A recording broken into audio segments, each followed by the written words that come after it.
ერთიანი ნაციონალური მოძრაობის ჭიათურის მაჟორიტარი დეპუტატობის კანდიდატი გოგი ჩიქვილაძე ჭავჭავაძის ქუჩის მაცხოვრებლებს შეხვდა და მათ პრობლემებს გაეცნო.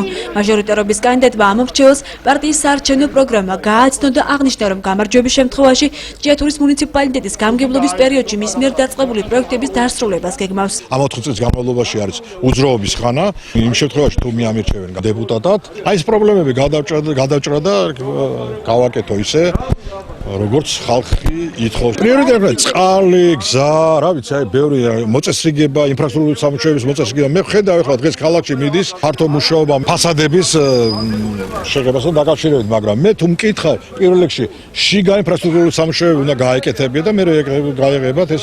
ჭავჭავაძის ქუჩის მაცხოვრებლებმა კანდიდატთან შეხვედრისას ერთ-ერთ მთავარ პრობლემად უმუშევრობა დაასახელეს.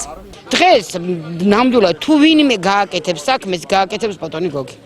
თუ ვინმე მიიტანს გულთან გააკეთებს ეს. სხვა დარწმუნებული ვარ. იყო გამგებელი და კარგი გამგებელი იყო შვილო. გოგის დროს მე მახსოვს, რომ რაღაცაზე მივედი და ხელიც გამიმართა. ერთიანი ნაციონალური მოძრაობის ჭიათურის მაჟორიტარი დეპუტატობის კანდიდატი გოგი ჩიქვილაძე პარტიის რაიონული ორგანიზაციის წევრებთან ერთად წინასაარჩევნო კამპანიის ფარგლებში მოსახლეობასთან შეხვედრებს აგრძელებს.